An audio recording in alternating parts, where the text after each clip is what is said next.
Hello, my name is Shannon Studden, and I am a Senior Program Specialist with the National Rural Health Resource Center. And I'd like to welcome you to the Advanced Nursing Education Workforce, or a new webinar series on transitioning to practice. The series is offered by the National Rural Health Resource Center through an agreement with the College of St. Scholastica and funded through the ANEW grant offered through the Bureau of Health Workforce within the Health Resources and Services Administration. The purpose of this series is to provide advanced practice nursing students and recent grads from the College of St. Scholastica's Rural Academic Practice Partnership, a new program, which is always a mouthful for me, with tools and strategies to help smooth your transition into practice. So in this webinar, we'll share some strategies to help you think about and manage professional boundaries between you, your patients, and your coworkers. We're fortunate enough to have two experts here to share their knowledge with us, Rhonda Barkus and Susan Schold. And I'll tell you a little bit about both of them, and then I'll turn things over to them. So Rhonda Barkus is a colleague of mine here at the center. She's currently the manager for Population and Community Health Services, as well as the Rural Healthcare Provider Transition Project. She's worked in hospital settings since 1987 and has helped hospitals address organization-wide patient experience and staff retention goals using her skills in leadership and organizational development. Rhonda has a Master of Science degree in psychology, is a licensed professional counselor, and has worked in the field of substance use. Susan Schold recently accepted a role as Vice President of Human Resources at Members Cooperative Credit Union after spending several years working in the healthcare and mining industries. She holds certified professional credentials from the Society for Human Resources Management and serves as an instructor in the Human Resources Management Certification Program at the University of Wisconsin-Superior. She holds a bachelor's degree in human resources management and is currently finishing up her master's degree in legal studies with an emphasis on employment law and organizational conflict resolution from Arizona State University. So thanks, Rhonda and Susan, for being willing to share your knowledge with us today, and I will turn it over to you. Thanks, Shannon. If you want to go ahead and go to the next slide, please. Just a little bit about the center. So the National Rural Health Resource Center, or we call it the center, we're a nonprofit organization, and we are really focused on improving healthcare in rural communities specifically. We are a leading technical assistance center, and we focus on those 5 core areas that are listed below. Next slide. So today, Susan and I are going to talk a little bit about these following objectives: understanding the importance of maintaining appropriate boundaries in professional settings, understanding the impact of poor boundaries in the workplace, learning ways to set boundaries within the work setting, and to gain an insight into the pluses and dangers of social media as an impact on your career. So we will talk first a little bit about the why and what of boundaries, what they are and why we need them. We will talk a little bit about the importance of personal reflection and thinking about where you are personally in your own ability to set boundaries. And then we're going to talk about 4 different common boundary challenges in healthcare, and then give you some resources for improving those. All right. So here I have the definition of boundary in general. So the definition is something such as a river, fence, an imaginary line that shows where an area ends and another area begins. Another piece to the boundary, to the definition, is a point or limit that indicates where 2 things become different. And also unofficial rules about what should not be done, limits that define acceptable behavior. So that's the definition of boundary in general. And I think that it's really important to realize that sometimes, like fences and walls, boundaries can be very clear and concrete. So some examples of that would be laws, rules, professional requirements, code of conduct. We also know that there are some that are much grayer. As a professional a licensed professional counselor, I know I have to go to get CEUs every 2 years, and one of the CEUs, or one of the classes I always have to go to, is ethics. And so while LPCs have a code of ethics, what we know is that sometimes the interpretation of those can be a little bit gray. And so that's always clear when I'm in a ethics workshop and people can see the interpretation of the ethics code of conduct a little bit differently. So sometimes it's not so clear. The other thing to think about is that there are unspoken boundaries. And, I think about things like when you're walking down the hallway, there is kind of this unspoken, kind of acceptable way of doing things where you walk on the right side. Or if you are sitting near a person, there's kind of an unspoken agreement about how close is okay and what's not okay. I do think it's important too to remember though that culturally there can be different boundaries, such as eye contact, shaking hands. So there's not one set of boundaries. It's really can be also dependent on culture. So the definition then of professional boundaries, this is the space between the nurse's power and the patient's vulnerability. The power of the nurse comes from the nurse's professional position and access to sensitive personal information. And I think the key words in this definition are power and vulnerability.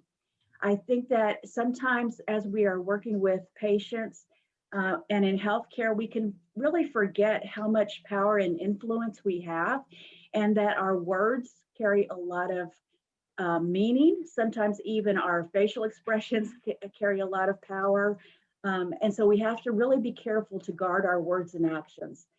When I was in high school, I worked at Walt Disney World, and there is a concept at Disney of onstage behavior.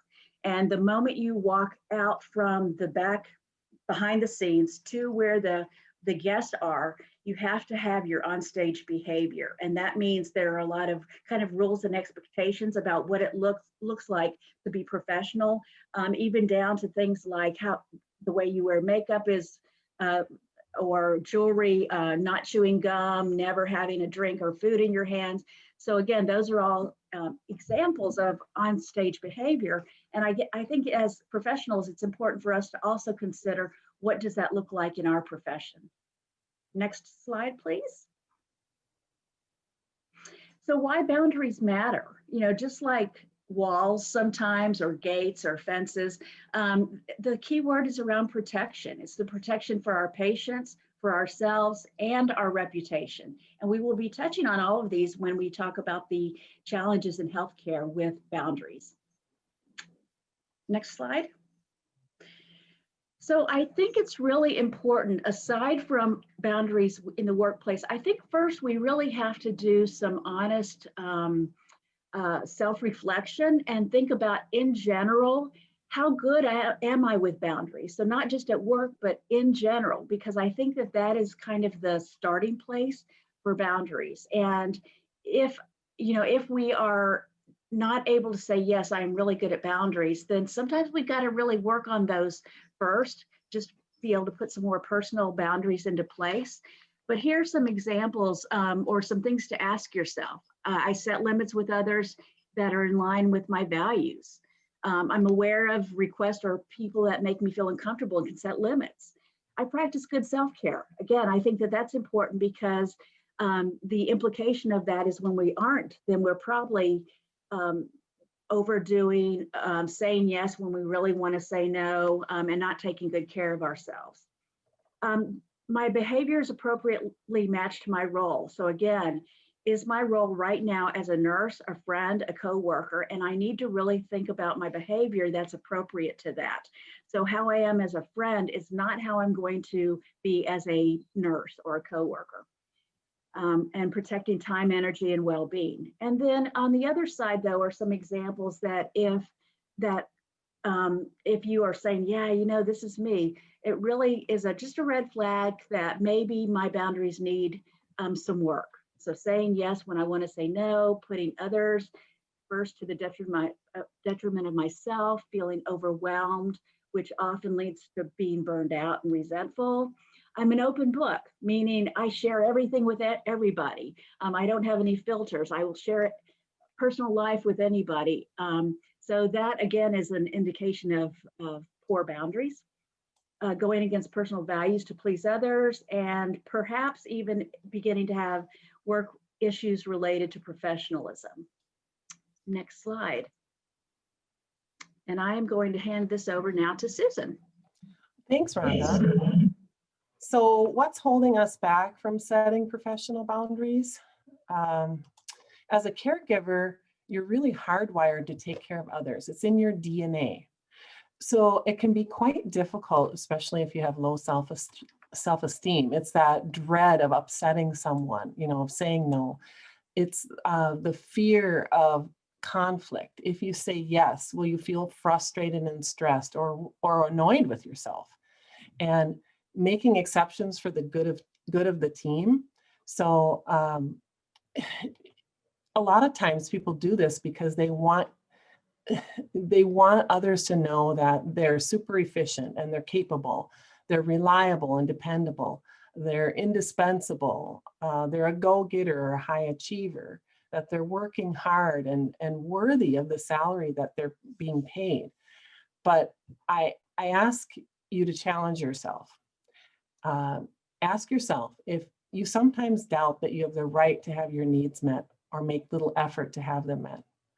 Do you avoid speaking up for yourself and let things go without reacting to bad situations? I think we're all guilty of that. You just want to avoid the conflict, right? You let others have their way or allow them to make decisions for you. Or you sometimes agree to do things that you don't really want to do and later regret it. Go to the next slide, please. So boundaries can help you set parameters for yourself. So people who set strong boundaries empower themselves to exercise greater choice. They have a more robust sense of psychological safety and find it easier to relax and are generally happier. And you might be wondering, what is psychological safety? It's being able to show and employ yourself without fear of the negative consequences of self-image, status, or career. Next slide, please. Why do I need boundaries? Boundaries help us keep relationships mutually respectful. They provide psychological safety, and even people with strong boundaries can experience bad behavior from others. So for me, I think personal boundaries set limits that separate us from other people, not to exclude interaction, but to protect what matters to us and to control who enters into our psychological and physical space. And boundaries also foster more productive work environments. Coworkers' differing values, needs, and beliefs sometimes lead to conflict, resentment, and stress. So clearly defined boundaries can help prevent these negative reactions. Next slide, please. So Susan shared a little bit about boundaries with colleagues and why those are important. Another area that we are sometimes challenged with is boundaries with family and friends, not as a friend or a family member, but as our role in healthcare. So I think it's important to really acknowledge that this can be very, very awkward. And it can be very uncomfortable. And so even providers who have really good boundaries in general can really struggle with this, because when it comes to our friends and our families, we want to be able to say yes to people. We want to be able to provide for folks for the folks that we care about. So I think it's helpful to go ahead and prepare in advance concerning hypothetical ways or hypothetical situations.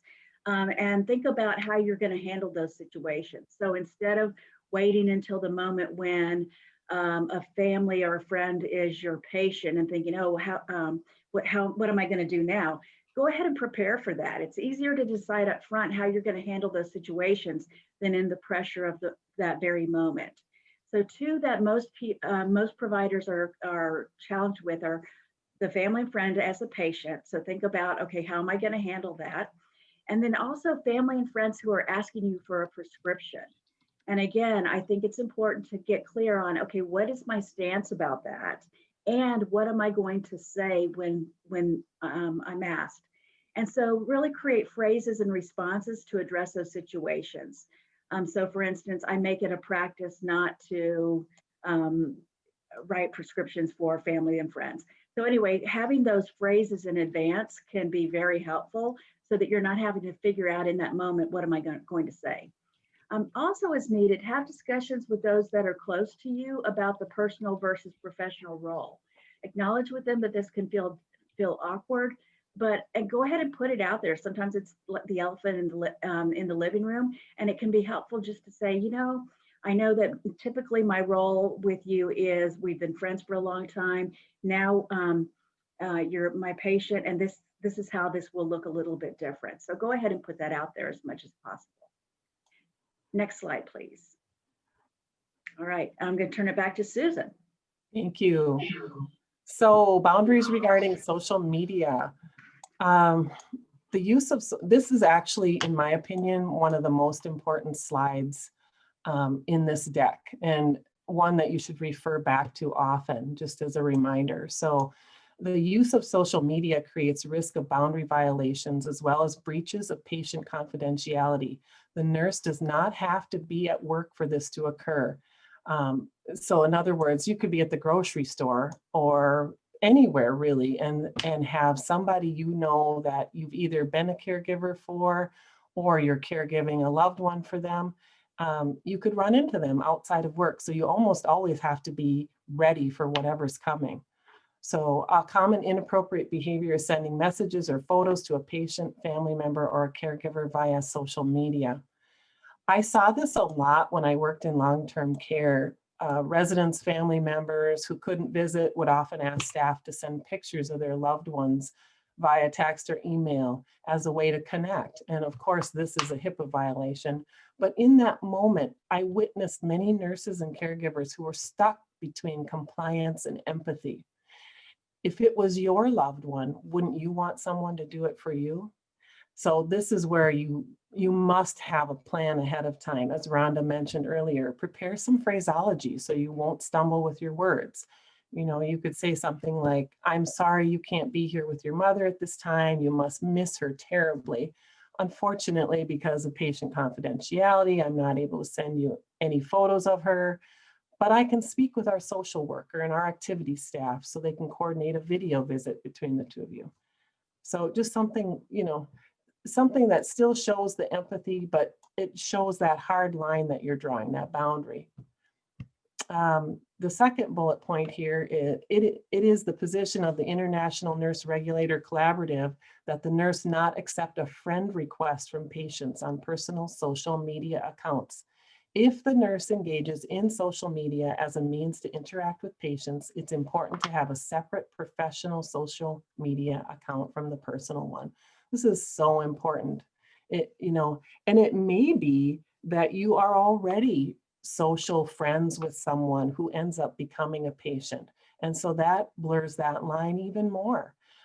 So just remember that it's important to keep that boundary and be on alert when that happens. I'll toss it back to you, Rhonda. All right, thanks, Susan. So then to talk a little bit about boundaries with patients, regardless of whether friends, family, or anything like that, but just really patients in general. You know, there is a continuum for what's therapeutic and what's not therapeutic. And so just like we could be overly involved with the patient, like sharing personal information with them, or getting too involved in their care and giving them advice when that's not our role, or being too familiar with them. So that's the over-involvement, which we know is not necessarily therapeutic. But then there can also be under-involvement. And this is where we are just really maybe not available to the patient at all. And we don't connect with the patient. Maybe we go in, we do the tasks of the job, but there isn't any sense of caring or concern or connection with the patient.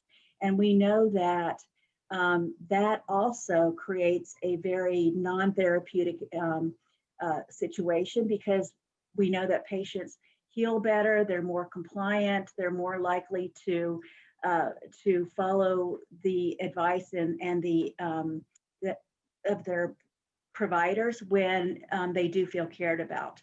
So it's really about a very kind of a balance between these two. And it's right there in the middle. So not being overly involved, but not being under involved either. And again, that goes back to that onstage behavior as far as being caring, being friendly without being friends, and having that balance, but then also being professional at the same time.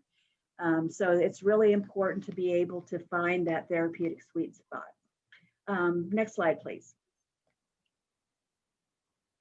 And so some things to keep in mind to help you to create boundaries with your patients. Know your code of ethics. If you are not certain about something, go back to the ethics, read that, consult somebody who is maybe very well versed in ethics, get their advice about that. I know in the world of therapy, there is a lot of checking things out with other therapists to say, is this okay or is this not okay? So use your subject matter experts who can advise you. I will say that sometimes when we start holding secrets and we are like, I kind of think this isn't right, but I'm not going to ask anybody about it. Typically, that is a red flag that what we are doing is not right. Remember that we are working with patients at a time when they might be at their most vulnerable, and there is that power differential. And again, never underestimate the influence and the power that you have over that patient. As we've spoken earlier, create a response that you can fall back on for limit setting with patients. So if they ask you to be friends outside of work, would you like to get coffee? Or can I have your phone number so I can call you outside of work? Again, make sure you have a phrase or something to fall back on. I appreciate you asking, but I keep my work and personal life separate. And again, when in doubt, get advice from a trusted colleague. Next slide. And I will turn it back over to Susan. Thank you.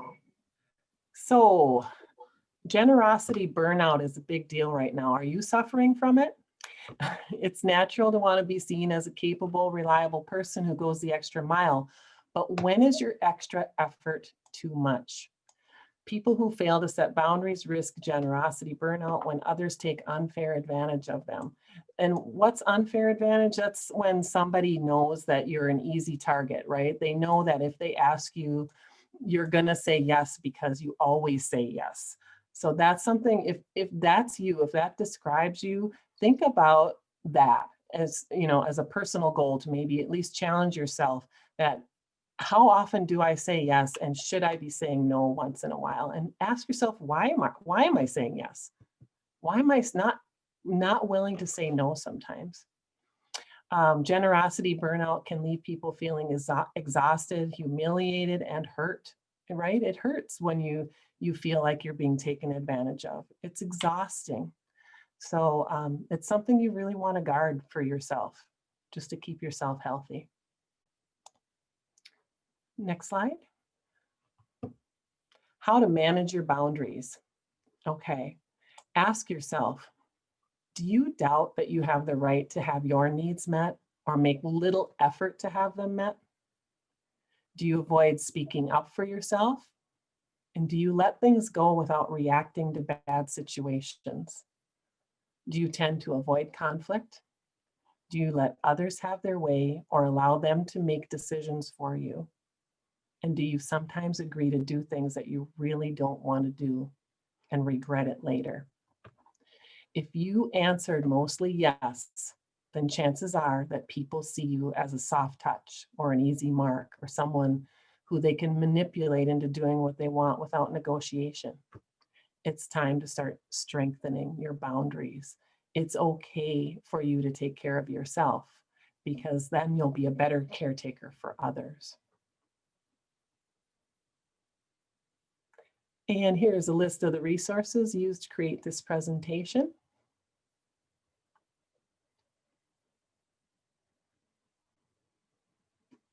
And if you have any questions, please feel free to contact myself or Rhonda via telephone or email. And thank you for spending this time with us, and good luck with your future in healthcare.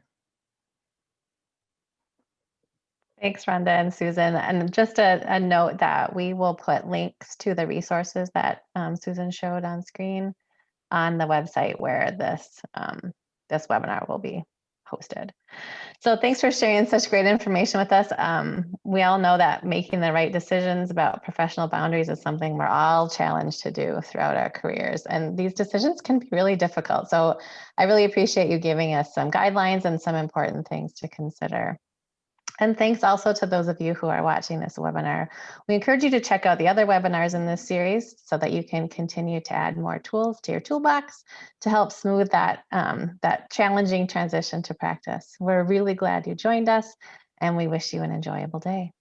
Thanks, everybody. Thank Bye, you. everybody. Thank you.